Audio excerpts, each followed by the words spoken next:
right. That's better. Yeah. Let's go ahead. And I don't know if we've tried this one. Let's do this one. Welcome to Wise and Nerdy, where fatherhood meets fandom. Tonight, Joe, like a single father, has to carry the show all by himself. Don't worry, Joe has lined up some great guests because he's just that good. Yes, you are, Joe. That's right. Lined up a great guest who introduced himself on the show. Ish. Devocite is with me live. Hey, Joe. Oh, wow. Yeah, Charles was wishy-washy about whether he could be here tonight, and obviously is not here, which is fine. It's fine. We got this. We'll get plenty of time with Charles next weekend. Oh yeah. Which reminds me, for those that are watching live, because this will be too late for anyone else, there will not be a live show next week because, well, we'll be at DragonCon. So that makes a whole lot of sense. But the plan is to put our show from DragonCon out on our feed, and it will be live streamed. So if you head on over to YouTube, DC, I think DC Digital or something like that. Yeah, it's DC Digital Media, but you have to. Yeah, the @ has a bunch of numbers after it, or it'll be streamed to Twitch, twitch.tv/DC Digital Media as well. So, Joe, I bet you're going to post that, aren't you? Yes, I definitely should post that. But yeah, no, it'll be a very good time. It'll be a lot of fun. It'll be your first DragonCon. Yes. What are your apprehensions, excitements? What are you looking forward to the most about DragonCon, I guess? Well, I've met, meeting some of these people, I see the names, I see their, Bobby, and there's some of these other people that just show up, and they just sound like really fascinating people. I'm really excited to, and also just get to see this. I mean, it kind of sounds like a 3-ring circuit on a whole other level. We were talking before the show. I mean, there's just so many things going on, from, how-tos, meet your, the person who you've been fanning over for years, and if you just want to go dressed up and have a good time, it's there. So, I'm dressing up. I can't believe it. I get to wear my kilt. I made a kilt about umpteen years ago because I wanted to go to the Highland Games in St. Louis, and I sewed it. I made it. You have no idea how hard it is to find and get a hold of worsted wool. It's insane. You can't find it. I actually found people who worked at fabric shops, and they were like, I don't know where you can get this. And I end up making it out of just conventional material, and made it myself, sewed it, did everything. I came down with the flu that day, the day before, and I didn't go. So I've had it for years, kind of sometime, and my wife's been fantastic, like very excited. Hey, when we get this with that, and now are you Scottish? Did you put it in your? I am. Did you put it in your clan colors then? Yeah, the flashes. Yeah, it was very hard. I couldn't get the Robertson in time, so I just had to go like Black Watch, just some of the generic stuff. But hey, there's next year. Yeah. So I think you'll be surprised at how many kilts you see at DragonCon. Although most of them are utility kilts. Yeah, the sports kilts. Yeah, I've got one too. Yeah. So with the cargo pockets and whatnot on them. Yeah. But yeah, kilts are a pretty big thing, especially among tech ops. There's quite a few people in tech ops that wear kilts, or wear. They also have the term that's coming to me, and I know that is very the wrong term, is like thigh saddlebags. They've got like little bags that they strap to their thighs that are also largely popular among tech ops because it gives them more pockets to carry around cords and dongles and whatnot.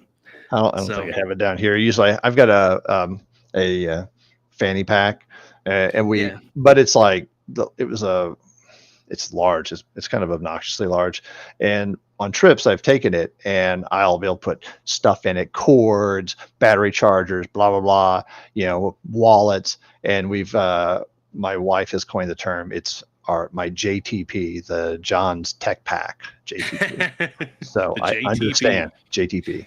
Oh yeah, no, I've got a fanny pack that I use more as a sling bag. Yeah, I do the same thing. Yeah, and I carry my battery pack and cords, and I use a carabiner to attach a water bottle to it. Yeah. Yep. I'm with you, man. My first couple of years, I brought a full backpack with way more stuff than I needed, and I trimmed it down to my fanny pack. Your JTP, Joe's Tech Pack. That's right. My JTP. That's right. All right, we'll be sporting our JTPs. All right, fantastic. Yeah, no, the battery pack that I use, I use it all the time, and it was from one of our early listeners on Pokemon Go podcast. It was from Paul Puck. Oh yeah, I remember Paul. Yeah, so yeah, I think of him all the time when I'm using it. So it's fantastic. Yeah. But let's go ahead and it's the question. Nope. Well, yes, actually. It's the question of the week. That is the one. I was like, oh, we need to roll the dice, but no, we need to talk about the question of the week, which is, what fan theory do you secretly wish was canon? Ooh, and I had the answer for this, and I'm going to divert you. I'm going to have to think for a second because I remember I thought about this at work. While you're thinking about it, Casey J called in, so we'll go ahead and play his and see what he's got to say. G'day, dads. Casey here. My fan theory that I wish was canon is that Jar Jar Binks is secretly a Sith Lord, and not just a Sith Lord, but the most powerful Sith Lord. And he actually is the one who trained Palpatine. He appears in the first film pretending to be clumsy and an idiot, but he can do these amazing acrobatical feats. He manages to completely wipe out full droid armies and things, constantly getting promoted despite his inabilities. You see him quite often subtly waving his hand and controlling the Force, although he helped vote in Palpatine. There's so much evidence that Jar Jar Binks is a Sith Lord, secretly a Sith Lord, and it's always the person you least suspect. So I've always loved that fan theory, and I wish it were canon. Yeah, that's a good one. And they've kind of, I mean, it's not canon, but in the Lego ones, they have done it. They've put Jar Jar Binks as a Sith Lord in the Lego universe. Oh, really? Yeah, that's kind of cool. So because it's such a popular fan theory. Oh wow, it's a good one. It is a good one. I was talking about this with my boys, specifically my middle child, who Charles calls Bob. So brought to you by Bob. And we were just talking fan theories in general because he asked me what's the question of the week, and he was planning on either recording or calling in, whatever, and he didn't end up getting to do it. But so he was like, okay, well, what are some fan theories that are out there? So him and I were just talking about a bunch of different ones, and we got talking about some of the Harry Potter fan theories. And after Harry Potter 6 came out, and spoiler alert for whoever hasn't gotten to Harry Potter 6. Whoever. Yeah, 20 years ago. Sure. But in Harry Potter 6, towards the end, Dumbledore is killed. And there was a website that went up by a person who claimed to be a lawyer, and it was called dumbledoresnotdead.com. Wow. And I have no idea if it's still around. I assume it's not. But him and I were talking about this fan theory, and he chose this one. And so I'll explain some of the reasoning behind it. Book 6, the Defense Against the Dark Arts, was all about nonverbal spells, doing spells without speaking. In book 5, when Harry uses the Cruciatus Curse, he's told by Bella that they don't work unless you mean it. And so the crux of the fan theory that Dumbledore wasn't truly dead was that Snape didn't really mean it, and that he used a nonverbal spell, even though he said Avada Kedavra. And so he used a nonverbal spell. Oh, okay. And in addition to that, every other instance of the Avada Kedavra curse being used, it's talked about them slumping down dead. Whereas when Dumbledore was hit, he flew backwards off of the tower. Gotcha. And so those several different factors, and they had a bunch more less compelling ones, but those are the ones that I remember the most because they were the most compelling to me, were reasons why Dumbledore wasn't actually dead, but had faked his death. Faked it, acted like it really affected him. That he was in cahoots with Snape to fake his death. And so that was the fan theory at that time. Plan B, in case something went sideways, he'd still be around to kick in. Exactly. And so that was what Bob, brought to you by Bob, chose as his fan theory that he wishes was popular. That's really good.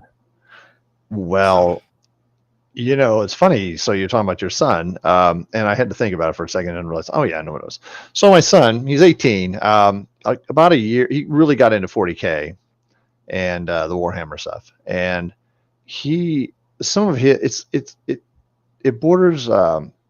He really got into the rune, the writings, and he was really into the what do they call the dark runes, and there is like this definition in a book about 2 pages of like, this is what they mean. And he went in a really deep rabbit hole of trying to decode them and looking in the books and finding this. And I mean, and I'm, you know, and there's so little definition. He's like showing it to me. And, you know, and we're talking about him like, well, you know, he's using ChatGPT. He's using, you know, math. I mean, really, I'm serious. He was like using, he was really analyzing this, and that it means something. And I was being the, you know, the voice saying, are you sure? You know, sometimes, you know how it is. They write things and they put things on there that look such and such, and they look pretty realistic, but they have and really sometimes they're really Easter eggs. But really, they're Easter eggs, correct? So I didn't want to completely say he's wrong or that they aren't, because of that very reason. And he came up with some really fascinating, I mean, pages and pages of research. And we were talking about this, and I said, you know, the beauty of this is that there's nothing else out there. There's like one little thing. You're the expert. If what you say is this is it, it's true. It has to be. Because there's nothing to disprove you. And so he did that for quite a while. He's kind of fallen off on it. But I really, you know, it was really fun to watch him go down that. Maybe put a little bit too much time. It was during high school, his senior year, but you know, it's your senior year in high school. What are you going to do? There's worse hobbies to have. There are worse hobbies.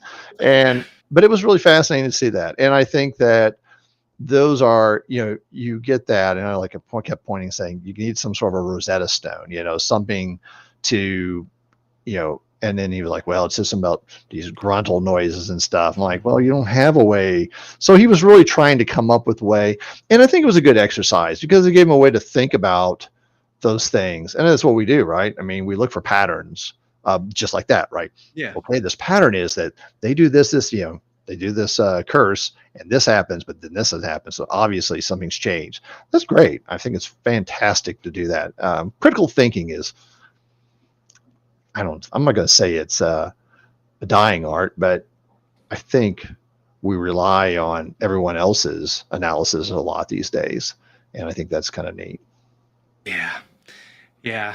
There's I love when different companies put in little Easter eggs, and it takes a while for the fans to pick up on it. Like as a teenager, I played a card game called Imagination. And so it had all of these different magi that would summon creatures from rings that they had stored, kind of Pokemon-esque, that they would store in their rings, and they would summon them to help fight, and they had spells, and the magi could fight too, of course. Well, in the cards, the artists, a couple of the artists decided it would be fun to put hidden tacos in the artwork for the cards. And so there's a huge list of all the different cards that people have found tacos. And one of my favorites is there's this Blizzard card where I think the card's called Whiteout, and it's literally just the artwork looks just white. Okay. If you scan it though, and you go into a photo editor and you turn the contrast all the way up, there's a taco in the middle of the Blizzard. Wow, that's really great. And so but Easter eggs are fun. We should have that as I'll have to put that in the list of favorite Easter eggs at some point to talk about. But for popular fan theories, I think one of my favorites is that Ferris Bueller is a Groundhog's Day situation. That Ferris Bueller is stuck in a time loop, and that's why everything works out perfectly for him during that day, is because we're seeing it from the perspective of other people, and we're not in on it, knowing that he's in a time loop. This is just the final time loop, or the most perfect version of the time loop, because everything works out perfectly. He seems to know exactly what's going to happen at various different times. He's rarely caught off guard. I think there's once where he's caught off guard the entire time. Yeah. And he seems to have a deeper relationship with his girlfriend than she has with him. And so there's a bunch of different things that it makes for a pretty compelling fan theory. And I am fully on board with that fan theory that Ferris Bueller is in a time loop, and we're just seeing one of the later or possibly the final time loop. That's great. I like that. I watched that movie a lot because growing up at HBO, it was on, and so you on and on and on and on, and watch it over and over and over. And I think about it, that is a really good one, because except for the car scene, and like you said, that one time he's caught off guard, he's spot on. He's like he could catch the ball out of the air with his hand closed, the way he handled everything. Yep. And how he just randomly knows the name for the restaurant and all kinds. Yeah, just everything works out so perfectly for him. Yeah. So, and he's always a step ahead. Wow, that's great. I don't remember that. That's fantastic. Now I have to go watch it again. Yep. Yeah. It's been a while way to look at it since I've seen it. It's a good one. It's a fun one. It's actually, I don't know if you do have Roku, but they have the little Ferris. The car is now in there up on a jack. Yeah. Nice. And just remember, kids, putting the car in reverse does not decrease the odometer. It does not roll it back. No. Negative. So, I could see it working in cars that are over 100 years old. I would say, like a 1950s car, maybe. Yeah. But definitely doesn't work on anything in the last 50 years, probably. Yeah. That's great. So, all right. Well, let's see where we're gonna go this night. All right. Dare. We do dare. Dare. All righty. Ooh, what do we got here? Number 2. It's personal story time. Ooh, and this was this should be a good one. So, Daddy, tell me a story about naming your pets. This was brought by you. So was this you What? recently had to name a pet, or Yes. okay? So, Let's hear my daughter, she has been wanting to get a dog for a while. In addition to our existing dog, she wants a dog that will love her and is not imprinted upon me, because when we get dogs, I've always said I'm the guy. I took the classes, and so I'm always chop, chop, chop, dog, sit, no, all that stuff. So I'm very firm, so I get that alpha thing going on, intentionally, unintentionally, however you want to look at it. Yeah. And so our current dog, he's very much, comes to our room, comes to us, and she wants, I want a dog that'll be with me. And she's 15, so she sit on her bed, whatever. And she found the Humane Society had a Great Pyrenees, and we went to his name was Finrin or something like that. Anyway, we went several times. She went to church camp. She's like, and she told him, like, I'm gonna be back in a week. I want this dog. And we came back, and we went and we looked at him. He had some anxiety stuff, but he's a really sweet dog. Lazy as, oh my gosh, insanely lazy. Just lays down. He lays down to eat. He's just that lazy. Oh yeah, very lazy. Yeah, he's very fuzzy, very friendly. And when we got him, so we got him and we brought him home, and I can't help myself. Dogs, names especially, I will butcher them. I will turn them into something completely different. And for me, so we started calling him Finn. So he's now been Huck Finn. He's what? And then I started calling him Sven from Frozen. And I started going, oh, and so then I started doing the things like, the channeling of the reindeer. Oh, what a good reindeer. Oh, yes, I'm a good Sven. And my daughter, no, I'm gonna say it now. He's Finn. And I'm like, and so I kept calling him Sven. And I'd say, say Sven, and Sven. And then she's around the back, and I said it, and she yells, Dad, stop. She's like, stop. And I'm like, okay. And I'm like, all right, fine. And what did she say? Come here, Sven. I win. Yeah. Anyway. So, oh yeah. Here's Sven right now. He just came in here, and he's just a monster. Heard his name. Oh yes, Sven. He knows his name. Good. He's a good reindeer. Yes, he is. Anyway, so yeah, I mean, naming dogs is always kind of fun. You just kind of look at him, get that personality. Oh, Finoir. I was informed his original name was Finoir. Finoir. Just that's why. I don't know. They come over the. Have you ever been? I don't know if you've been to Humane Society, but they assign names to them. I think they. Oh, so it wasn't the name that the previous owner. It was just an assigned one. Maybe I don't know, but yeah, he's a real great dog. But our other one was Rocco. By the way, the name Rocco has been fantastic because I'll find song. Obviously, I'll like sing. One of these people that parodies their dog's name into something, and Rocco fits very closely to Rock God. And I'm just saying, I might have some in the wings. I don't know. Yeah. Makes me think of when we got our bobcat and our raccoon. Oh yeah. We had a big discussion about what to name it, and of course, everyone's like, "Oh, Bob, name it Bob. It's a bobcat, Bob." Right. And I can't remember how we even or who threw out, but we ended up naming our bobcat Boo Boo. Is what we named it.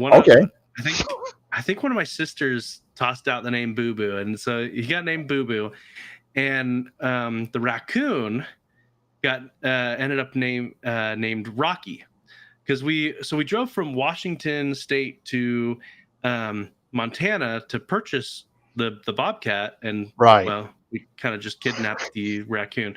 But you go past the Rocky Mountains, and Right. so we named him Rocky. I mean, we only had Rocky for a couple months, but yeah, we've had a bunch of different dogs and animals since then, and I think my sisters even named the pigs that we had when I was a toddler. I think they named one of them Wilbur, Of from course. Charlotte's Web. Absolutely. He was delicious. Like people naming their cows Hamburger. Yeah. Yeah. Well, my I have someone who did that too. I understand. no, my cousin, he used to do 4-H, and he would raise a pig, Mhm. and he would always name it like Sausage or Bacon or something like that. And he started, because he did it for like 3 or 4 years, and so he started naming it in different languages, but it was still Sausage or Bacon. Like Something to look forward to. yeah. So, but yeah, we went through so many animals growing up, and they weren't all for eating, but we went through quite a few but I don't know why. My dad must have had ADD. I can only assume, but he would get an idea, and all of a sudden he had to go through with the idea. Yeah. And so that's how we ended up with a bobcat. That's how he ended up building a race car. That's how he became Papa NASCAR, as Charles calls him. And actually, he did that kind of on a whim and on a bet, because he used to go to the races, and he had a friend that would race, and his friend would come in last almost every time. Oh man. And he would just razz on his friend all the time. His friend's like, "It's not easy, you do it." And so my dad's like, "Okay." And so he did. Why not? And we won. But yeah, no, with animals though, my dad he was just okay, let's get an animal. And so we had, growing up, we had an Australian Shepherd at some point. We had a bulldog. We had a Boston Terrier. We had we had a cat that we named Casper, and it didn't go so well, because it was the same time we had the bobcat. I was going to ask, did you have a bobcat about the same time? Yeah. So, and I think I've told the story when we had some guests on about a month or two back. But I remember. yeah, because it did not go so well. Because we had babysat some bobcat kittens for a friend, and our bobcat absolutely adored those kittens, loved them, took them in like they were his own. So we're like, oh, well, that's super sweet, let's get a cat. Yeah, no, he tried to kill that cat immediately. So we ended up rehoming that cat, and apparently we heard stories from the people that we rehomed that kitten to, and he ended up being a bit of a neighborhood tomcat, and would get into fights in their neighborhood, and would come back with scratches and stuff, and he would get in fights left and right, apparently. So He was trained by the best. yeah, he was a prize fighter. Let me ask you this. So your father, he did racing. So his name wasn't Jerry, was it? I mean, that would be really awesome. No. Okay. Just asking. Okay, never mind. He was not. But yeah, no, it was good time. There is a bit of an art to naming pets. It is. And you got to feel it. I mean, when my wife and I were dating, I had 2 dogs, a Rottweiler, Bacchus, and a big, I mean, he was the real deal, came from a kennel of a lady who did show Bassets. And I mean, he had paws, and when he walked would roll. And I mean, he was awesome. But one night I hear him barking, and I walk out. I'm thinking, oh, they've got I don't know what they're barking at. And I think, oh man, what if they've got a skunk cornered or a raccoon or whatever? So I walk out there, and it's a little dog, and part blue heeler, and he just became Ralph, and it was the most perfect name. I would refer to him as Ralph the Wonder Dog. He could escape. He could climb fences. He could climb fences. There are some dogs that are some serious escape artists, and he was really pretty impressive. He got his leg broke he got his leg shattered because there was a guy who drove this truck. It was loud and it just angered him. Nobody else, just that truck. And the guy was pretty questionable. So maybe he knew something. And he shattered his leg, and we took him in. They're like, oh man, this is a shattered leg, and dogs, it's a cat. And we're like, well, this is cat, we'll just go ahead and put a cast on it. We'll see. Yeah. And we brought him back, and then they x-rayed it, I don't know how many weeks later. And they we cannot believe this. He's healed. Dogs don't heal from these. I'm like, oh no, this dog does. He is tenacious. He is going to heal, and he's going to get back out there. And sure enough, he ended up losing to a school bus. But yeah, Ralph the Wonder Dog. He was a fantastic dog. So tolerant. He would go out there and just irritate my Rottweiler. He'd go over there and just lick his face, and they'd get growling at him. He'd rolling around like, oh yeah, thank you. Just keep yelling at me. It was the most bizarre thing. Wonderful dog. I really miss him. But yeah, it was a perfect name for him. I can't think of another name. Like you said, it's an art, right? Yep. Yeah, there's a YouTuber that I watch every now and again who's got the longest name for his dog, and I have no idea how he remembers the dog's name. I guess he's just said it enough, but it's a YouTuber, but it's a Minecraft YouTuber by the name Skizzleman, and his dog's name is Kevin Bubbles Malone Refrigerator Jimmy Mad Eye Dugan. Okay. Usually they shorten it down to Kevin Bubbles or just Kevin, but KB. The full name, and I'm just like, man, and I've heard him say it so many times, and I mean, I know I'm listening on double speed because I listen to most stuff on YouTube on double speed, but even on normal speed, he just rattles it off so fast. I'm just like, he doesn't even have to stop to think about that series of names. I'm just like, all right. I'm just saying, poor dog. I mean, what do you answer to? Yeah. I assume he just answers to Kevin or Kevin Bubbles, but yeah. That's great. Right. Well, let's good one. Let's see where we're gonna go from see. Animal names Next. To roll that dice. And we even managed to get a NASCAR story in there. I mean, come on, that was great. That's right. We already did. Yeah, we did number 2. That's the one we literally just did. It was it was that good. All right, there we go. How do I? All right, so number 3, how do I? And it's how do I create family traditions that my kids will cherish? Well, it can be a tough one, because especially I'm starting. I'll have a teenager later this year when he has his birthday come around, and it's starting to get to the point where family activities are starting to. He's starting to be like, do I want to? And it's just I know it's just going to get worse and worse, and so creating family traditions. It can be like pulling teeth sometimes.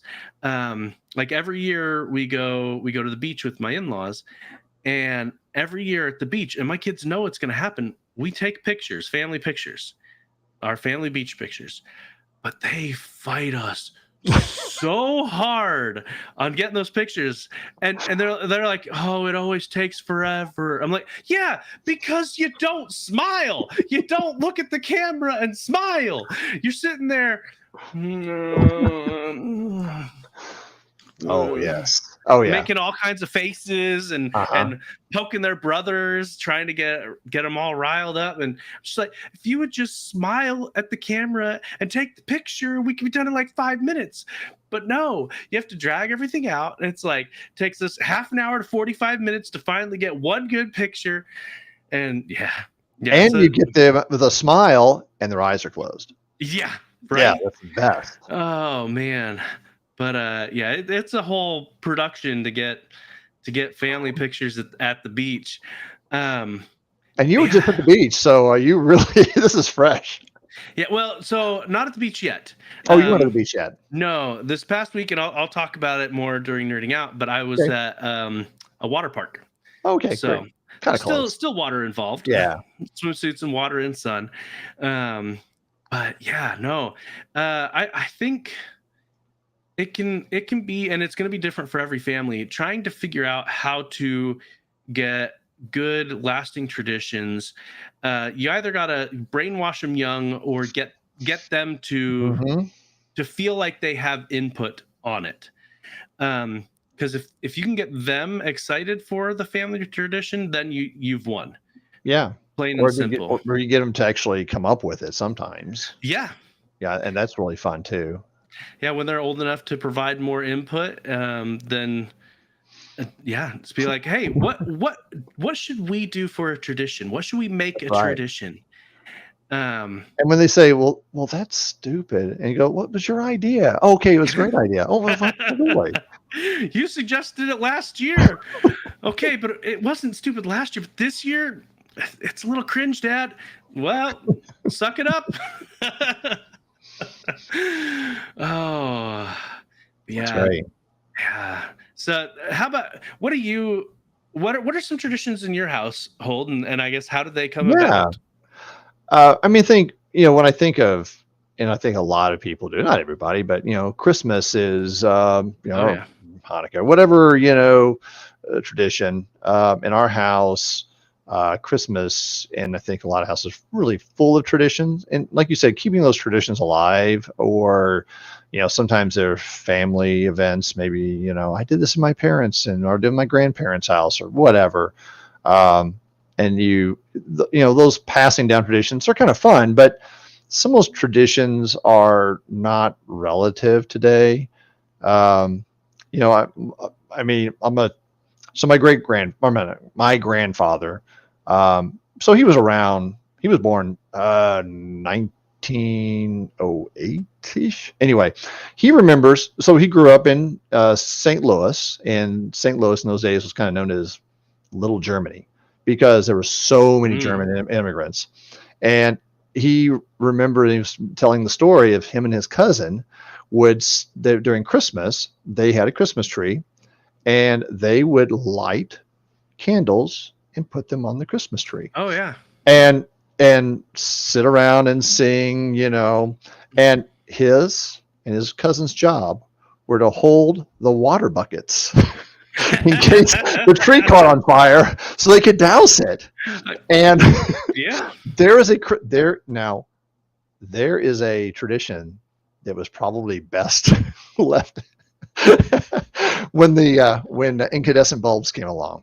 But our kids one of my favorites, and one of their favorites for years, was you can't go downstairs.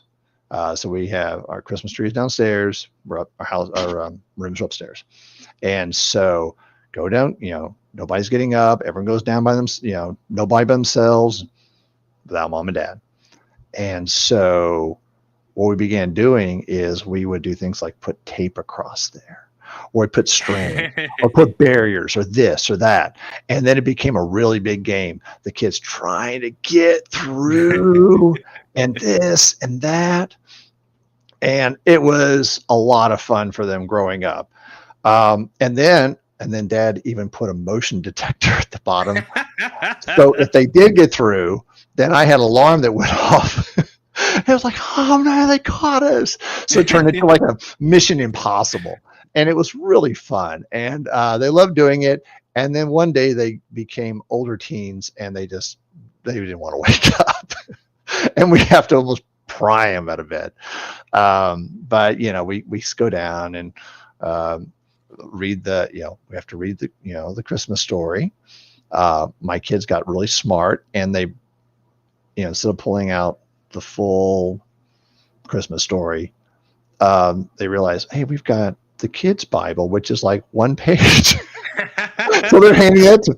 So, I mean, these are really fun traditions. I mean, it's just kind of one thing, right? I mean, every family has different traditions. And like you said, whether you go to the beach, I know some people like every year they go to the beach, or every year they do this or go on these trips. And I think that's a lot of fun. And keep them alive. Yeah. But the good thing is they have those memories. And maybe they have kids, or, they continue those. Yeah. And I think a lot of people get lost in the traditions themselves, and they lose the fact that the traditions, at least in my opinion, should be there to facilitate memories and to facilitate wonderful family times that your kids can reflect on when they're older and things like that. 100%. And so, when you were talking about the motion sensors, it made me think of a bit of a cult classic movie that well ahead of its time. Oh shoot, why am I now forgetting the name of the superhero one with not Mystery Men, right? Yes, Mystery Men. Oh 100%. Yeah. All right, great. I was blanking on it because Kel's character, and I can't remember the actor's actual name. I always think of them as I haven't seen it for years. Kenan and Kel. But Kel, his superpower in it is that he can be invisible as long as no one's looking. As long as no one's looking. It's the best superpower ever. So, you definitely needed that to get past the motion sensors to see the tree. But yeah, no, my family, they had something similar, although we just had accordion doors that separated our dining room from our living room, and my parents would close the accordion doors, but they'd leave the Christmas tree lights on all night. It's Christmas Eve was the only time they'd leave it on overnight, at least on purpose. Right. And so without fail, I'd wake up in the middle of the night, because I'm excited, and I'd go and I just peek. Because there was always in my family traditionally just one present that didn't get wrapped, and it was just left out by the stocking. So you could go in and you could look and see, and okay, so that's what I got this year. But my parents also had a tradition of, we weren't allowed to even come close to waking them up until 8:00.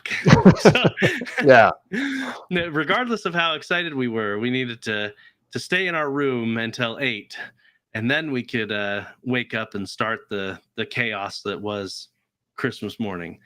But 100%, and the cookies and all that had to be put out. Yep.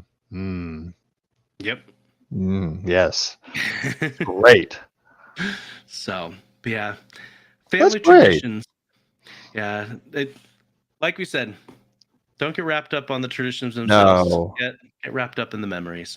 Absolutely, and yeah, I have all those memories, and they're just the best. And I always have the video recorder out too. But those are the parts you don't have a video recorder. You only have them, close your eyes, snapshots. Yep. Yeah. So regardless of what your tradition is, just like my wife said, it's all about spending the time together as a family and creating memories. Kelsey is 100% right. So, all right, let's go ahead and see where we're gonna go next. All right, we're gonna roll now. Roll that dice. Oh yeah. There we go. Number 1. What are you nerding out about now? Oh.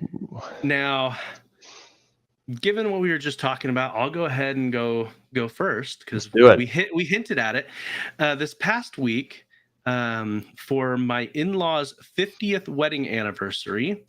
We went up. Yeah, we went up to the Pigeon Forge area and went to a place called Wilderness at the Smokies. Oh. And so we rented this cabin, kind of sort of recessed in the woods, but not really. But amazing place. My boys the entire time were talking about how they wish this was our actual house. It was a very large house, foosball table in the basement, TVs in every room. They had a theater room and everything. And so my boys the whole time, Dad, I wish we had all of this at our house. I wish this was our house. Hint, hint. Yeah, right. Like, yeah, boys, that's expensive. Yeah. So It's a lot of upkeep too, by the way, boys. yeah, Tell ya. right. But what this package came with was passes to the water parks that were nearby. There's several different water parks that are connected to this actually, and so the first couple of days we spent. Well, actually, the first night we went to. Even before we got to the water park, because we got there in the evening, so not exactly prime time to go to the water park since it was closed already. But that first night, we actually went to a dinner and a show, and it was I think it was called Pirate Adventure, but it was like one of those like theme shows or like Dixie Stampede and things. Okay, yeah, like a live show where they had two different factions of pirates, and they were fighting over who the best pirate crew was, and they had the audience get in on it. Pirate's Voyage, my wife put in the chat, that's what it was called. So for years, every time we go on our annual beach trip, talking about traditions, we would see tons and tons and tons of billboards for Pirate's Voyage, because there's one in Myrtle Beach as well, but there's also one up in Pigeon Forge, and so there's a few different locations that these are at. Like we counted one year going to the beach, and it was something like 80 or 90 billboards of Pirate's Voyage. Like, so we decided, we're there for a week, and my in-laws were like, we should go to this dinner show. And before we even got there, my youngest, he's 6 years old. We told him where we were gonna go, and he's like, Dad, I know what that's all about. I'm not gonna like it. I'm like, what? You don't have any idea what it's about. And so he's going into it this bad attitude, but when we get there, he's got the biggest wide eyes and he's absolutely loving it. So much fun. And so intermingled with some of the pirate stuff, they had some live animals there doing tricks and stuff. So they had cool. They had a couple of parrots that were flying around doing their little circuits. They had a couple of seals that did tricks as well. They had a segment that didn't really fit in with the rest of the story, but they had it was a really cool. They had a Polynesian section where they had a fire dancer and everything. Wow. It was a lot of fun. And of course, from a story standing point, it wasn't that great, but the acrobatics were fantastic. So they had the different pirates doing all these different flips and doing work up on the ropes and swing and doing diving, different diving sensational dives and things like that. So it was a lot of fun. It wasn't a place where the only thing you got to choose from your menu was your drink, and you had two different dessert choices. That was basically it. I think they might have had, like, if you're a vegetarian, they had a separate menu. So, but other than that, everyone got the same thing, because it's just they bring it out in courses and they bring it out to everybody and just give you they serve it. Hand it out. Yeah. And it was a ton of fun. It was a blast. So that's what we did the first night. And then the next 2 days, we went to one of the bigger water parks and had a ton of fun there. My biggest mistake, especially that first day, was not drinking enough water. So, because there's a ton of water slides, which means you got to go up the stairs a ton, and my quads and my calves, they started to cramp up towards the end of the day. I'm like, my quads! I know. I'm done going up the stairs, boys. After the 8th or 9th set a, because it's not just one little flight of stairs. You got to go all the way up to whoosh down for 30 seconds. And you're not wearing sensible shoes, if you will. So your feet, no shoes. Exactly right. But yeah. So the second day was a bit better. I made sure to drink a lot more water throughout the day. But yeah, no, it was a ton of fun. And then that third day we checked out, and but our passes were technically still live. So even though we were done there, they had an indoor water park as well. And we've all got varying degrees of sunburns at this point. And so we're like, let's go to the indoor water park. And it was a lot of fun as well. And what was nice, the indoor water park, it was a bit smaller, but it was also way less crowded. So the lines were a lot less. And they even had they had a hot tub there. So like none of the other places had a hot tub. So I was like, I went and relaxed a bit, and yeah, it was a blast. It was a ton of fun, creating memories as a family. Absolutely. So, yeah, we love going to the water parks. We've gone to Great Wolf Lodge. There's one in out of Kansas City area, and they're all over the U.S. And we haven't went to one for a while. I mean, we went last year. There's one kind of close by, but they're really. I almost kind of rather. I mean, go to a water park than the beach to an extent. My wife and daughter would argue that is not true. Well, maybe, I don't know. I mean, it's got the advantage of not having the sand. For some people, 100%. For some people, they prefer the sand. Me, not so much. I don't like laying around. I mean, now me, I'll go out and go fishing. I discovered that my last trip, we went to Alabama, and I discovered fishing, and that was really a lot of fun. So I get that. So, but yeah, I really enjoy, the slides, and, the lines can get a little long. That's the worst part about it. Yeah. Yeah. That first day, it wasn't too bad, but it was also a Thursday. So it's like, there's not a whole lot of the locals and stuff here per se. So, because sometimes the constant walking, go walk, that's an entirely other situation. Like you said, you don't get the water, you don't take the breaks, because the kids will, let's go. Yep.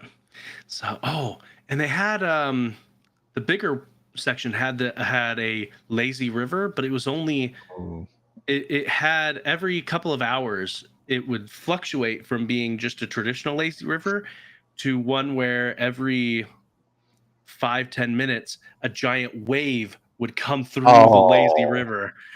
And so we got in there during one of the sessions where it was shooting out the giant waves, and that was a ton of fun. People were crashing into each other left and right. It was awesome. Did they have a wave pool? Yeah, they had a wave pool. That's good times. And then they also had one of those surfing simulator things or whatever. I've never been to one, but yeah, I mean, they didn't want you actually surfing, but you could either body surf, or you could get up on a boogie board on your knees on it. Gotcha. Yeah, that was fun as well. So had to sign a waiver for that one. But I was going to say, did you get up on how'd you do there, Joe? Yeah, I did all right. Good for you. So I mean, there was one guy that was doing all kinds of got up on his knees and was doing all kinds of tricks, and was intentionally splashing all the people that were in line and stuff like that. I was not doing stuff. I was not skilled enough for that. But no, I had fun. I got out there, and my boys, they were kind of grandstanding with each other. Oh, who's going to stay out there the longest? Oh yeah. And my middle child, Bob, his first attempt on it, he so when you're getting in, you have to angle yourself with the flow. He went perpendicular. and was immediately whoosh, Out he went. the Oh, wow. boogie board came Ejected. right out from under him, and he was immediately shoved up into the back of it. But his second attempt went a lot better. Good. But yeah. It's a learning experience. I mean, the first time, right? Yep. So yeah, that was a lot of fun. That's great. Yeah, Yeah. one time I had with first time.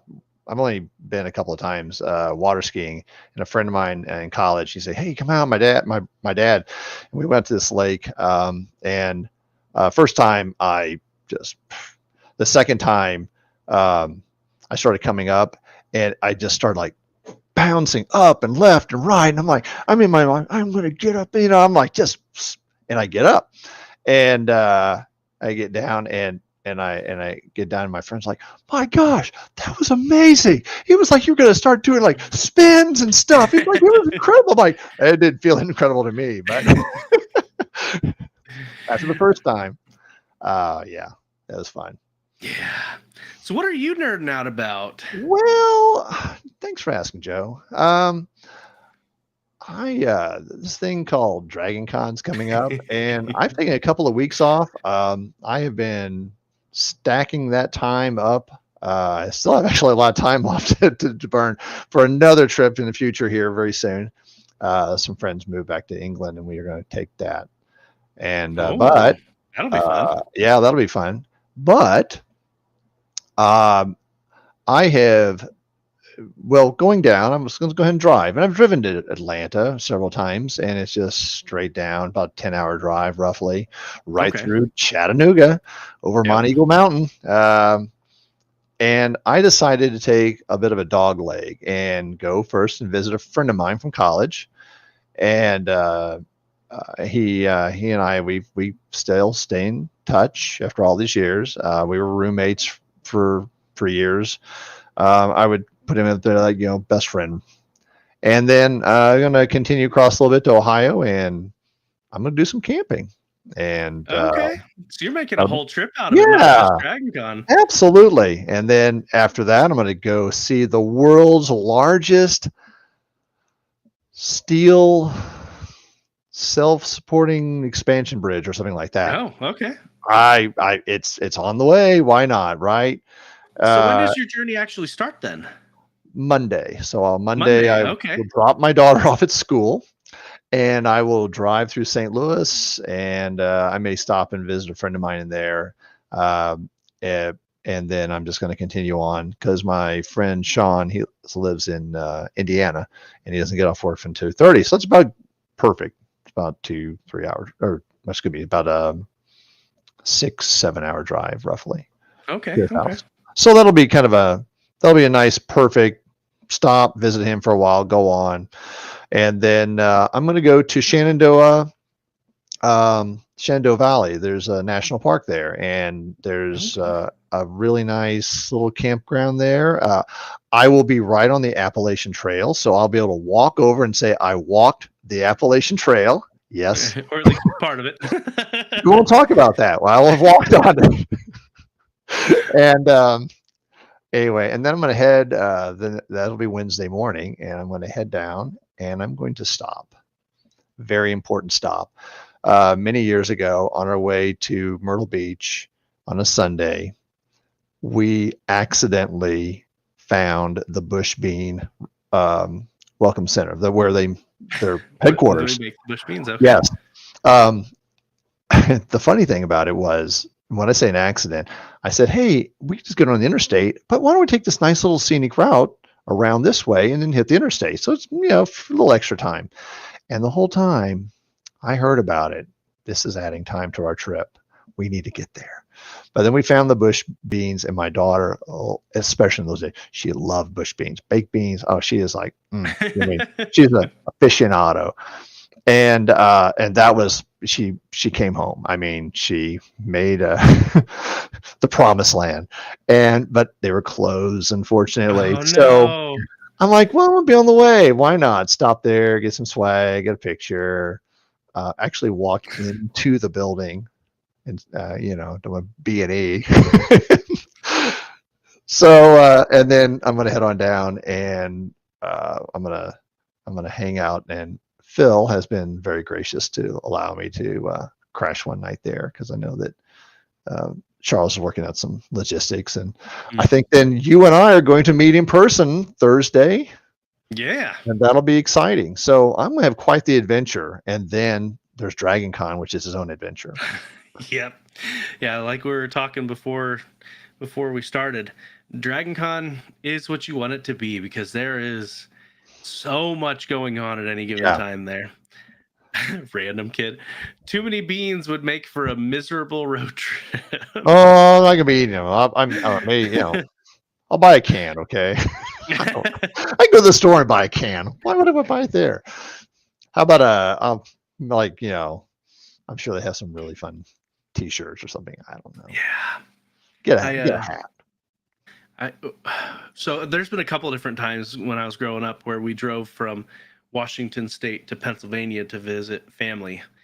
Because driving is a lot cheaper than buying a whole family of plane tickets. And there was one time though when my sister had the worst gas. My dad was one of those guys that we don't stop unless it's at like a gas station. So if you need to use the bathroom, you wait till we need to stop for another gas station. But he made an executive decision to stop at a Walmart and buy some Gas X for my sister because it was horrible.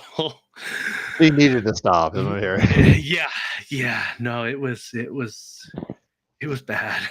So that's terrible. That is a terrible event to happen. I mean, I think we've all been there. Man, yeah. Yeah, one of those trips we made with our Bobcat. I remember you talking about that. That is a heck of a story. Yep. You're talking about like the sleep in the back window. Yeah. Because he liked to sit on your neck too, I believe. I think you said too. Yeah, so he would sit on your shoulder and lick your hair.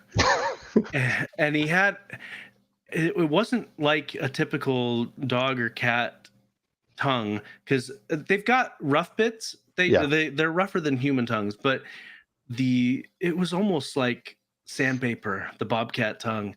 But no, he would lick your hair, and I have no idea why. I'm sure there was a reason, but yeah, he would just sit up there and lick your hair. Taking care of his little Joe. So. Apparently, beavers, people who do beaver rescue, the beavers, they love to nibble with their the hair. There's a preening thing they do, so I'm sure it's something similar. My wife and I, when we were dating, we went to friends down in Springfield, Missouri. They have a big giant conservation exhibit down there, and they had an exhibit of bobcats, which like you said, they're kind of like, to an extent, giant cats, to an extent, house cats, sort of. And these kids are at the window. They're like, oh my gosh. And they're looking at them, and they're like, oh, and the cats are just, we don't care. What are you doing? And of course they're trying to tap on them, do whatever. And the bobcats do not care. And I took my belt off. I'm like, wandering around this exhibit, and I pull it across the ground in front of that. And then it's going, oh, and the kids are like, oh my gosh. The kids don't have a belt. And so they're beside themselves because they can't do what I'm doing. Because then I do it a few times, and then I walk away, and the kids are like dragging their hand along. That's not the same. It was kind of really fun, actually. But yeah, they're kind of, a lot of people have them. Well, I've had them. Actually, my coworker, his brother raised one. And when he got to a certain age, because it was domesticated enough that he couldn't really release it to the wild, and he lives in not in Maine, it was New Hampshire, it's one of the Northeast, and they won't let you keep them. And but they said it's okay to give them to preserve or whatever, and so he did. And his brothers, by the way, his brother's name is Bob, and he will go to that preserve every so often. He would visit that bobcat, and the bobcat, again, I don't care about all you people. Just, just apathetic to the whole situation. But when he walked up to that, he said he walks up to that fence, the bobcat knew him. Yeah, you act like a cat rolling around, and people are like, "Oh my god!" They are beside themselves. What's going on? Because up until that moment, didn't care. So they're really kind of neat. Boy, man, when they scream, that's a noise, especially at night. Wow. But you ought to know. Yeah. Troublemakers. Oh man. All right. Roll that dice. Roll it. Can do. Nope, done both of those. Oh man. Done both of those. We should be gambling tonight. You're doing really well. Consistency. Only 1, 2s, and 3s tonight. There we go. We got ourselves a 5. Time for a commercial break. All right. Let's find. I really should load up more music on mine because I don't have very many on here. Let's do this one. I need to send you some more. Oh, you sent me a whole album. I just need to get in there. So where can people find you, Devocite? Well, I like to hijack people's podcasts and their projects.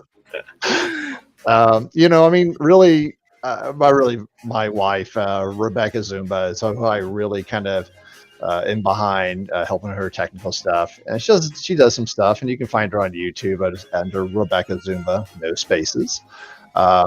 And my other place you'll see me quite a bit and hear me quite a bit is on this indie podcast called Wise_N_nerdy that I have no idea why he put all those darn, but I guess he was embracing the underscore, Joe.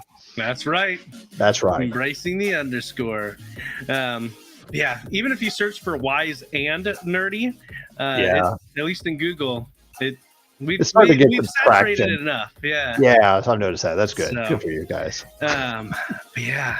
If you want to support our show, you can head on over to patreon.com/wise_n_nerdy. Or you can be like Devocite usually is and head on over to wisenerdy.com/calldad to answer the question of the week, just like KCJ did this week. Ooh, right. So, and actually, KCJ, speaking of him, he has also provided another speak pipe that I have no idea the context for. So SpeakPipe does let you put a little subject on there. Mm-hmm. He just put his name. So I don't know what we're getting into, but we're gonna get into it and see what he has to say. G'day, Dads. Casey here. As per your suggestion, I've been wearing a board around my neck and knocking on wood, and nothing wrong has happened since. So my daughter's finger is healing well. The mechanic quoted us. What they quoted us, we ended up paying $500 less than the quote, so that was good. Okay. And then the hot water system, we got a brand new hot water system that is actually far more efficient than the old one, and that was all paid for by the landlord. So yeah, all good news all around. Just thought I'd give you guys an update on that. Yeah. So from a trifecta of bad news to a trifecta of good news. Love hearing that. Yeah. It's that board, that wood that you're wearing around your neck, know. Knocking on it. Oh man. Yeah, so let's see. The question of the week for September 11th, which I'm pretty sure is I'm going to be out. I'm going to be at the beach that week, speaking of traditions. But the question of the week that week will be, would you rather win an Olympic medal, an Academy Award, or the Nobel Peace Prize? So that's I think I have an answer for that, but I will save it for not you, but Charles, I guess. Yeah, Charles, as far as I know, hasn't lined up a guest for that night, so we'll see who he see who he got. Who he gets. Yeah. So, But let's. We'll be coming at Dragon Con. Lots of people. That's right. Yeah, I'm gonna. So, speaking of Dragon Con, real quick before I roll these dice, as a volunteer, I'm not allowed to use that privilege to request things of guests and things like that. But as a panelist, if I'm on the panel, I can. So I am on a panel with an author whose works I've been intending to read for a long time, and I finally got around to the first couple of books now. And so I'm going to see if he'll come on the show. I'm going to ask. That's great. It never hurts to ask. Never. There's always a good chance they'll say no, but as long as you're willing to accept a no, it never hurts to ask. The answer is always no unless you ask. That's right. What is that Wayne Gretzky quote? You miss every shot you don't take, or something like that. 100%. So that's the truth. But yeah, all right. Well, let's. We're looking for. What are we looking for? A 4 or a 6 is what we're looking for. Roll that dice. Roll that dice. Roll Nope. that dice. Double 2s. We already got those ones as well. Wow. We're gonna. Man, I've never remembered this. I've There never we go. seen this happen before. This is pretty funny. Yeah, I've been rolling 1s and 2s all night. Parliament of Papas. The Parliament of Ooh, Papas. parliamentaries upon us. Yeah. So this one, I'm pretty sure Charles put in the notes. We're gonna steal it, so hopefully he doesn't get too angry. He won't miss it. But it comes to us from Car Woes Sad Bro on Reddit.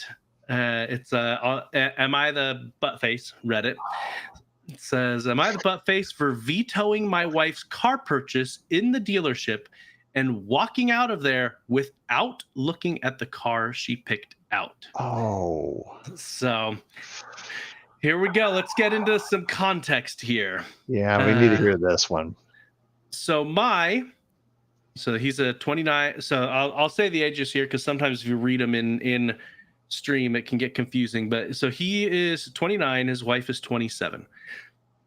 So my wife is a stay-at-home mom by her choice until the kids are old enough to go to school. Her older Honda SUV recently bit the dust when it needed some major repairs that totaled more than the value of her car. This was right at the beginning of the work week for me, so I unfortunately didn't have time to sit with her and look at cars immediately. I told her she can do some research first and she can hold off until my day's off and we could do some research together. I gave her a maximum budget of $20,000, but it was flexible if she found something she really liked. In the meantime, I lent her my car, which is a Mustang Mach-E, and he took public transport / Uber to get to work during the week. On one of his half days, he called. So he says, I get a call from my wife saying that I need to come to a dealership after work and look at a new car she wants. Get a sinking feeling knowing she went to a dealership without me, knowing how predatory they can be. So I asked her for the address. It's a Lexus dealer. I asked her who recommended it, and she said that one of her friends has a boyfriend who works there and that they would work out a nice deal for her. That friend happens to drive a Lexus and managed to get my wife in love with her car. I get off work and drove over to the dealership. On the phone with my wife, I locate her and this car sales professional, in quotes. I ask if she's seen and driven the car. She says yes. She likes it. I ask the salesman, how much is it? Out the door, which, as a side note, that is a very good question to ask. How much it is out the door. Out the door. Because a lot of places have dealership fees and other things. So yeah, asking out the door price. Yep. That is a very good thing to do. Yep. Well, and especially because if you're buying it from a different state, you want to know how they're going to handle the sales tax, because if they don't charge you sales tax at the dealership, which not all of them do. Not all states do it. Nope. When you register the car in your state, you'll be hit with the sales tax. So that's something to keep in mind. So asking out the door and also asking if that includes sales tax, very good things to know, because you always want to make an informed decision. All right, so back to this. He says, well, your wife and I were discussing some options. How much do you have down? I said, honey, we're not buying a car today. Let's go. She asks why. I say, because he can't give us a straight answer about how much the car costs. He says, hold on, and prints out the sheet. So far, I am with him. If they're not even going to tell you how much it is, right, they're getting ready to hit you with all kinds of hidden stuff. And my wife puts in here, Joe is speaking from recent experience. Yes. Yeah.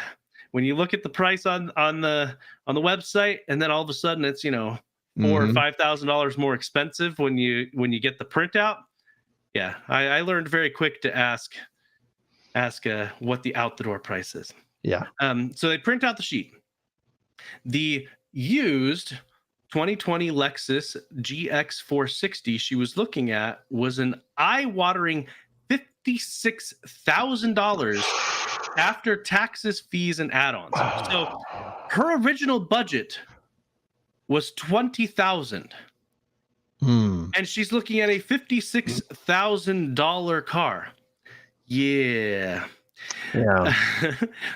I said, no, honey, that's not what we agreed on.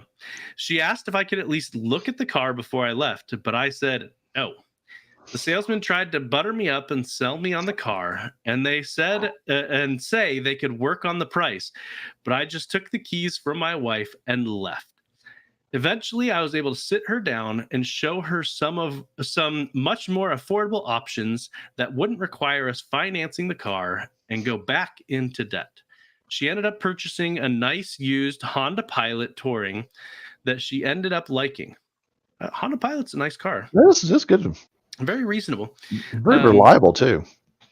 Yeah.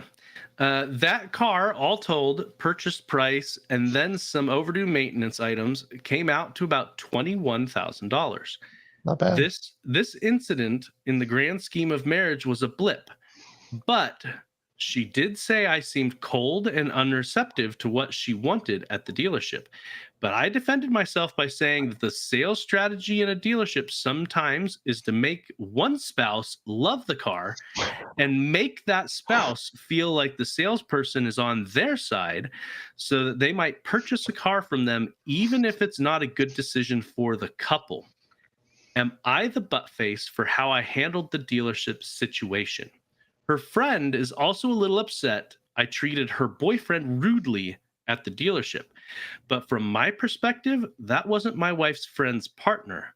That was a car salesman trying to put us in $800 a month worth of debt for the next 5 years. Yes. Yeah, you got to be careful with that because you can look really shiny. I mean, you go in there, trying to buy what you need. I mean, you can buy what you want. I mean, those are two different car buying strategies right there. Yeah. The guy drives a Mustang E. I mean, come on. Yeah. I'm a little bit kind of like, okay, really? Okay. But, I just recently was looking at I've been wanting to buy a Bronco and really like them. I've driven a few of them. I found one, the price looked pretty decent, and I went to drive it. And in this case, previous owner was a kid, and he had taken the muffler off and put on something more aggressive sounding. And on the highway, it was loud and obnoxious. I'm like, I'm not that guy, of course, they're like, hey, we'll deal with you. I'm like, no, I'm not going to buy what I don't want. But at the same time, you also have to consider things like you said, taxes, all the little things, the dealer fees. Hey, what's the insurance going to be on that? Lexus, luxury vehicles, man, insurance. Yeah. You can do a comparable vehicle, and as soon as you put the word Lexus on it, That's a whole different tier.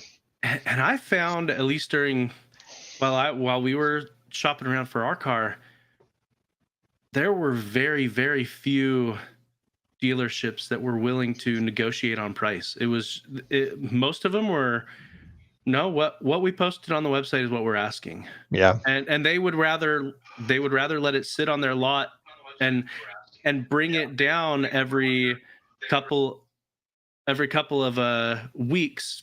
They would bring down the price just a little bit, and they would just wait it out. And it was very, very jarring from past experiences. And this is, post COVID, that I'm guessing that's just how it is these days. Well, the used market was so it was so ramped up during COVID. Yeah. I mean, I'm not sure. Yeah, I don't know exactly. I kind of got the same feeling a little bit. Of course, I didn't want to negotiate very much because I wasn't going to buy it. So what's the point? Yeah. Although I said, yeah, hey, if it had a different muffler on it, and of course, it's like, well, some people, that might be a selling point. I'm like, well, then you should sell it to them. Whoa, wait a second. What if we replace it? And suddenly, oh yeah, negotiation. But I was not really. Yeah. 2 weeks of Dragon Con, I wasn't going to mess around with all that. Yeah. So, but in this specific scenario, I'm with him all the way, to be completely honest. The fact that his wife was so completely out of the ballpark with and obviously we're only getting this from his side of it. So I don't know what their communication style is. I don't know how they do their finances or anything like that. And like you said, he has a Mustang Mach-E, Okay. I could see why she might think, oh, I want something a little bit nicer. Right. And so, but just from his point of view, assuming that she agreed with that budget, because the way he said it, I gave her a maximum budget. That's how he phrased it. It wasn't, we discussed and we came to this decision. So let's give him the benefit of the doubt and assume that she agreed with the budget, which I'm guessing she really didn't. But let's assume she did. The fact that she was looking at something $56,000, it was like, duh, that's a no. Yeah. There's no discussion to be had there. It's if it was a few $1,000s difference, that'd be very different. But yeah. I mean, there's been times like, you go in and you look at this car and you're like, well, I really like that. And and then at the end of it, you have to sometimes, is this reasonable? Regardless. And then go back to, really, I need to buy the car at the budget that I plan to buy. That's the whole thing. You should never buy anything, the first time. First day when you walk in, you should always come back. Now sales, what is it? It's like 90% chance. I think they always say is 90% chance that if the person walks away, they won't come back to buy it, and they know that, and so they're of course very interested in keeping you there to try to convince you. Well, and they try to keep you there. I guarantee this is a tactic. They try to keep you there longer for a sunk fallacy emotional purchase. I've already been here looking at stuff for hours. I need to bring something home. And so some of the biggest power that you can have in these scenarios is being willing to walk away. Mm-hmm. I was looking at I was like, can I really get this? But there's some point you're like, no, the reality kicks in. And that's the trick. You can't let that emotional tie override your rationality. Yeah, we for a little while we were looking at what we ended up getting is a Toyota Highlander. Oh, that's nice. And we had decided on a Highlander or a Pilot. We had looked at a little bit at both, but we were leaning more towards the Toyota pretty early on. And we were casting a very wide net in our search, looking as though I'm in Tennessee. We were looking down in Florida, looking up in Virginia, looking in Ohio. Like we cast a pretty wide net, and we almost, one of the front runners towards the end was actually one with a rebuilt title. Oh, okay. Um, Which is it, okay. I mean, it depends salvage on titles can be fine. it depends on what it was salvaged or rebuilt Right. due to. And this particular one was due to hail damage. It wasn't due to a collision. And they didn't actually even fix most of the hail damage. They fixed the windshield and I think that's it. And so they did what they had to, and because it was a rebuilt title, that means it had to go through some kind of process to say that it's drivable, whereas Right. salvage titles don't necessarily have that qualification. And so we were seriously considering that for a while, because it was only a couple of years old with only like 20,000 miles on it or something like that. Oh, that's pretty good. Yeah.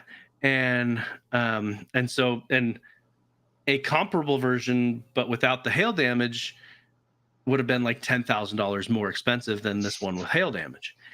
And so we were seriously considering that, and my mother-in-law was like, you should get a whole bunch of different colors of paint and paint each hail blip a different color, so you got a polka dot car and things like Wow. that. And yeah, so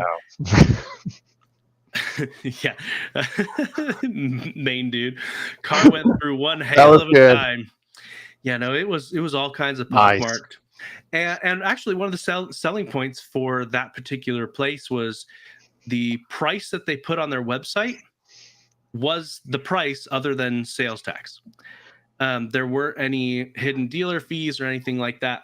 But we ended up buying one. The one we got was like $3,000 more, with actually less miles and same year and no rebuilt title. And so we're like, that extra $3,000 is well worth that from that perspective, to not have a rebuilt title and to not have the hail damage and have comparable miles. But yeah, it was good. We're loving our choice. But yeah, Well, good for you. yeah, I hate buying cars. I hate buying cars. I swear, I was getting so many callbacks. I'm just like, okay, who are you? Like, I know you're calling about a Toyota Highlander, but so I ended up, I made a spreadsheet, and I had written down on the spreadsheet. Let's see, let me pull it up so I can be a little bit more accurate here. So I had on here the price on the website, the mileage, the year, the trim, and specifically one of the things that I was started to write down was the stock number that was on the website, so that whenever they would call me back, I'm like, okay, what's the stock number? Because that way I could add it to the right row of notes. But I had where it was located. I had the person who I had been talking to, their name, their phone number, and the website link. Like, I had this all written out. And what I actually found is I could copy the spreadsheet into ChatGPT and ask for it to give me an analysis on the pros and cons of the different vehicles. Oh, yeah. And it would give me different things to consider about the different ones, and give me its recommendations. And yeah, but yeah, the people we ended up going to, a lot of dealerships are not like this, but the guy that I talked to, I actually sent him links to our front runners, and he said, he looked at them and he said, okay, this one I wouldn't do for these reasons. And they were legitimate reasons. And he's like, out of the ones you gave me, this is the one I would buy. And then he proceeded to say, this is the best we can do as a comparable offer.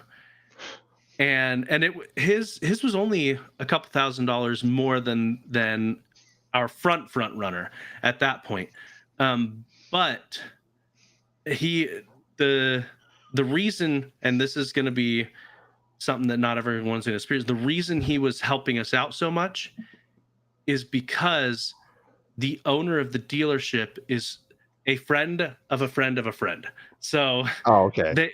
we knew them, and even before when he gave us the best that they could do, he was like, this is what it's listed for. We're gonna automatically knock $5,000 off. So we didn't have to negotiate or anything.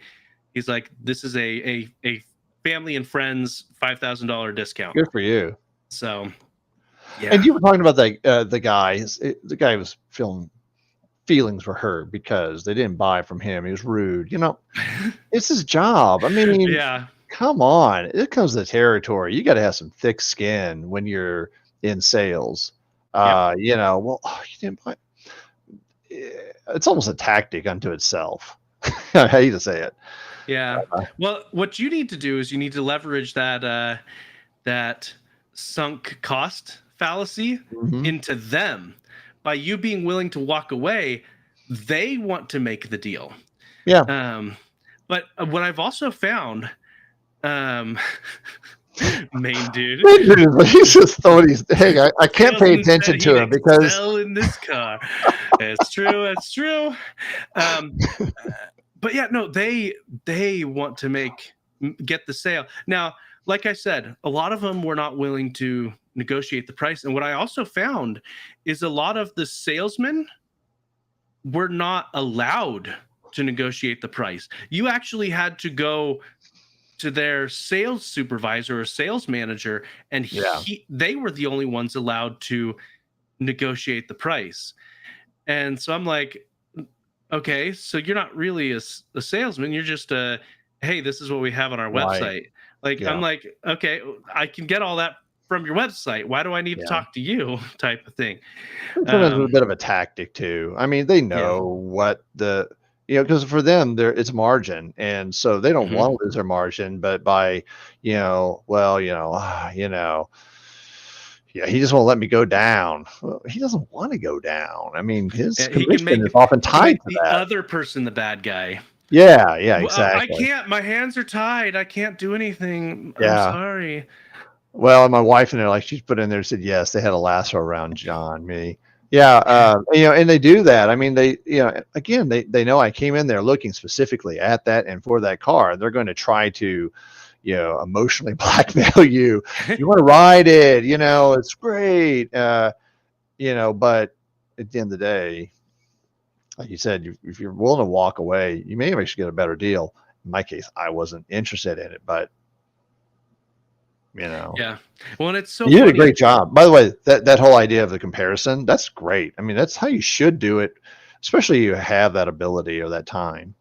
Yeah.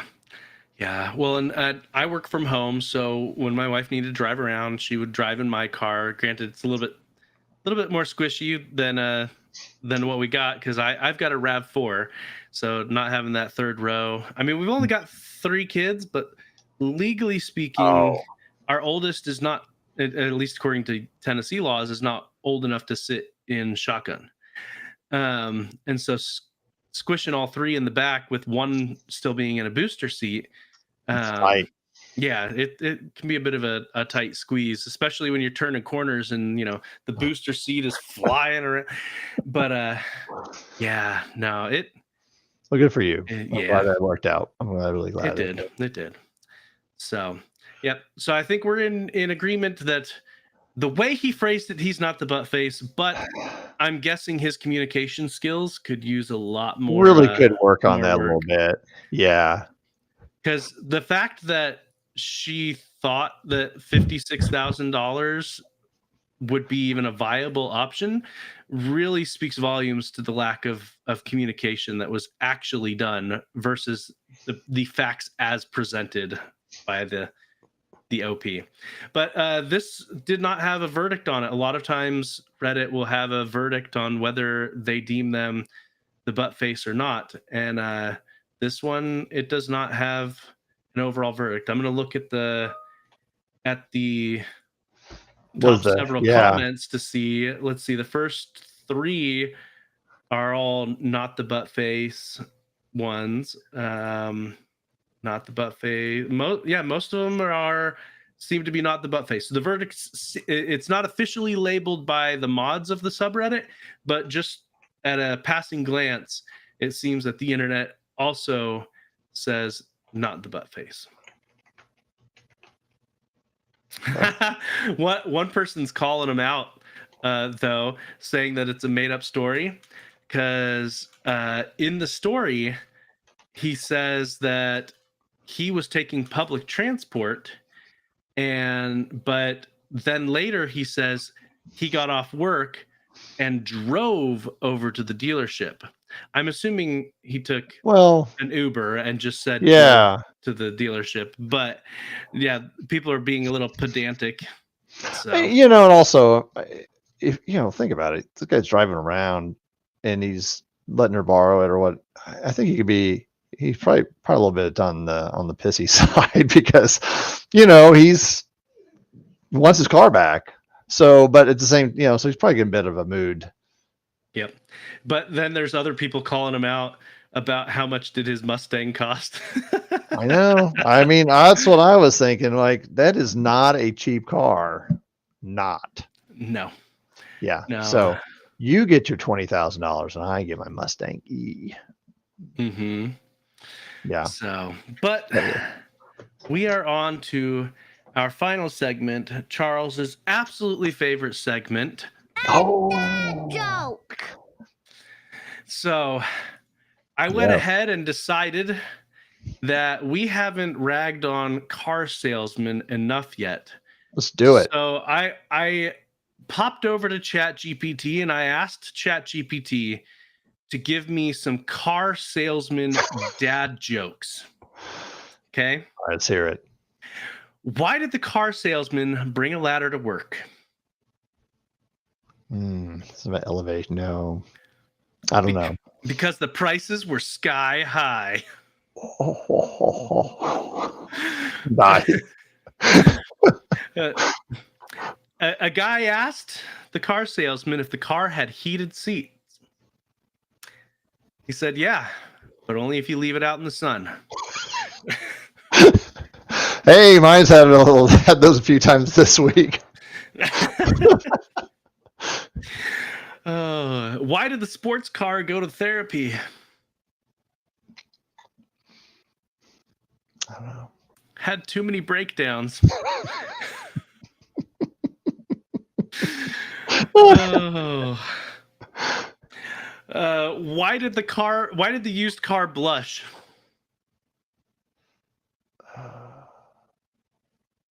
I don't know.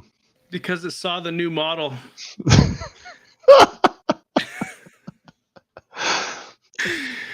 Oh my God.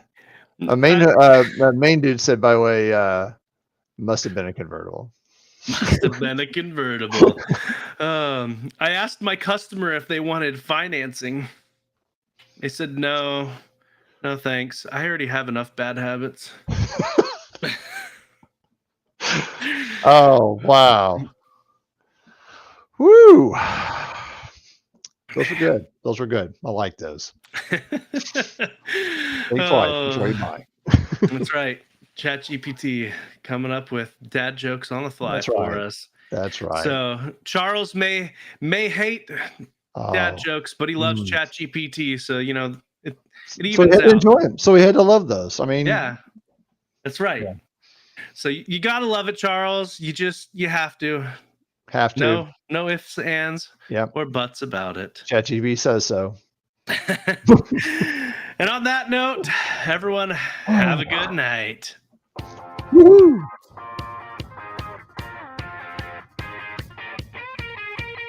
Follow these nerdy dads on social media. Charles at Rock God of Podcasting, Joe at Joseph_Ard. Check out the website, wiseandnerdy.com. And as always, they may not be your father, but they'll always be your daddy. Shut up, Kurt.